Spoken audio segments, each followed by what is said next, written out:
भारत और चीन के बीच आज संयुक्त सचिव बातचीत करेंगे। बातचीत वर्चुअल होगी। भारत की तरफ से संयुक्त सचिव नवीन श्रीवास्तव होंगे। चीन की तरफ से डीजी सीमा विभाग बातचीत में शामिल होंगे।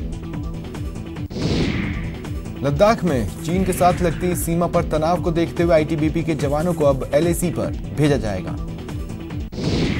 गलवान में हिंसक झड़प के 7 दिन बाद आखिरकार भारत के दबाव के आगे चीन झुका और मॉल्डो में दोनों देशों के बीच लेफ्टिनेंट जनरल स्तर की बातचीत हुई थी।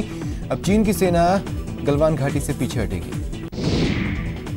केंद्र सरकार ने तीनों सेनाओं को घातक हथियार और गोला बारूद खरीदने के लिए 500 करोड़ रुपए के आपात फंड की मंजूरी दी। रक्षा मंत्री राजनाथ सिंह की रूस यात्रा का आज तीसरा दिन है। आज मॉस्को में आयोजित भव्य सैन्य परेड में शामिल होंगे। रक्षा मंत्री राजनाथ सिंह मॉस्को में अपने चीनी समकक्ष से मुलाकात नहीं करेंगे।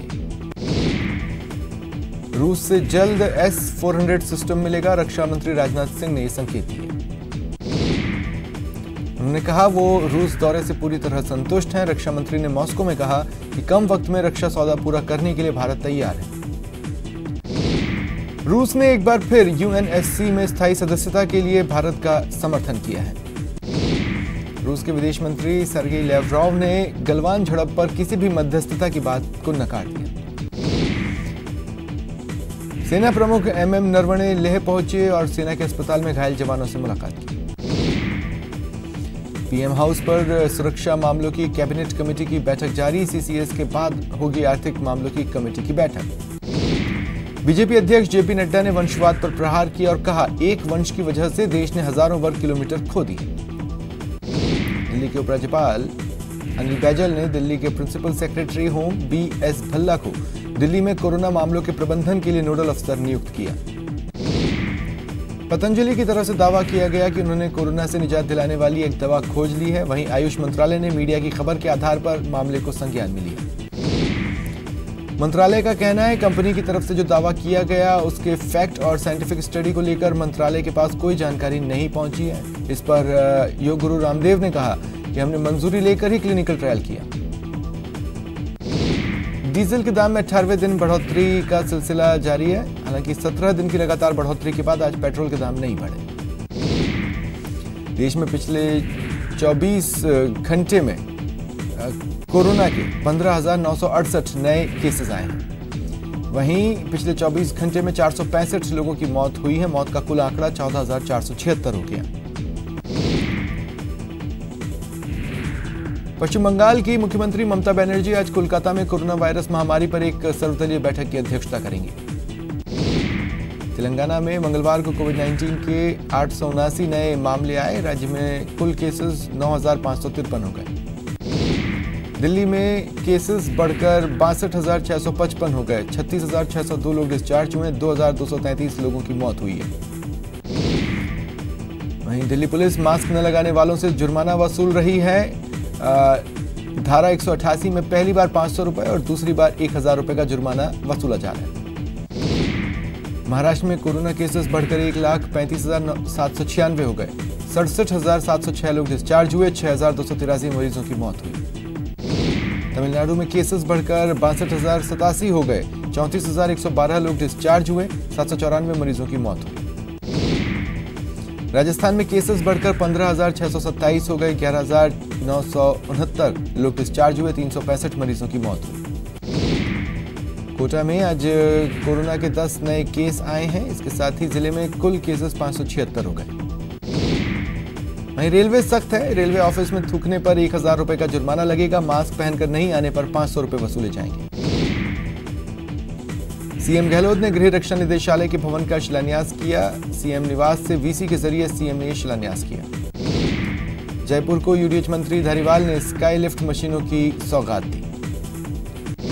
सीएम द्वारा प्रदेश भर में इंदिरा रसोई योजना लॉन्च करने की घोषणा का विधानसभा उपनेता प्रतिपक्ष राजेंद्र राठौड़ ने स्वागत किया। साथ ही कहा अन्नपूर्णा योजना का नाम बदला है, जिसे लेकर राठौड़ ने सीएम को पत्र लिखकर अन्नपूर्णा योजना फिर से शुरू करने की मांग की। बीजेपी के वरिष्ठ नेता कालूलाल गुर्जर पर अश्लील मैसेज भेजने के आरोप में बीजेपी किसान मोर्चा ने केस दर्ज कराया है। टोंक में जयपुर में एसीबी टीम ने कार्रवाई कर 50,000 की रिश्वत लेते सीडीईओ और एसीडीईओ को ट्रैप किया।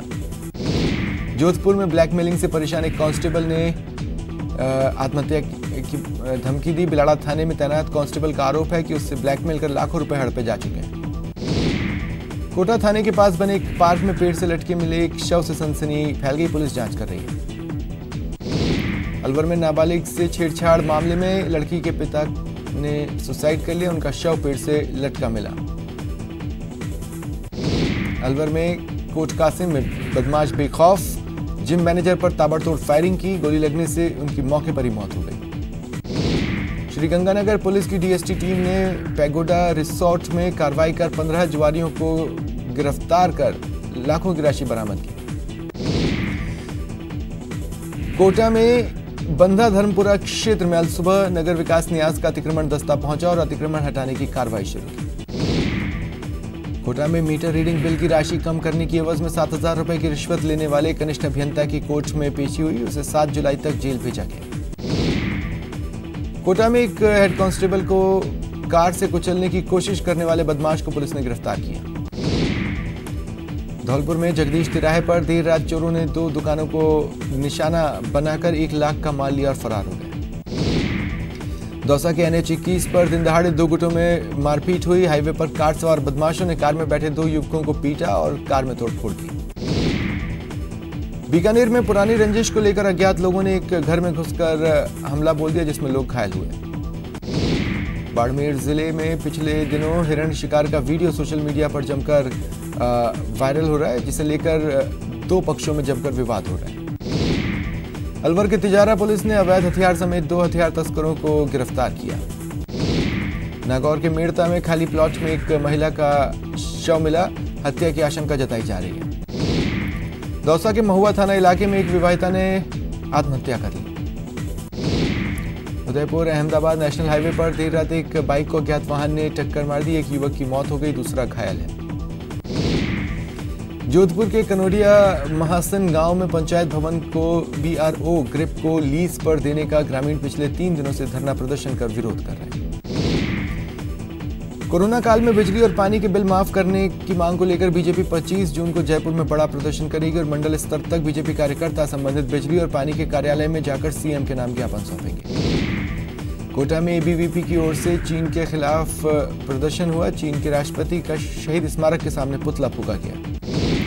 चूरू के सुजानगढ़ लालटेन जलाकर बीजेपी युवा मोर्चा ने विरोध प्रदर्शन किया और बिजली बिल माफ करने की मांग की। पेट्रोल डीजल के बढ़ते दामों को लेकर मंगलवार को अजमेर में यूथ कांग्रेस और NSUI ने संयुक्त रूप से विरोध प्रदर्शन किया। कोटा में प्राइवेट स्कूलों की फीस माफी को लेकर आम आदमी पार्टी कार्यकर्ताओं ने कलेक्ट्रेट पर प्रदर्शन किया।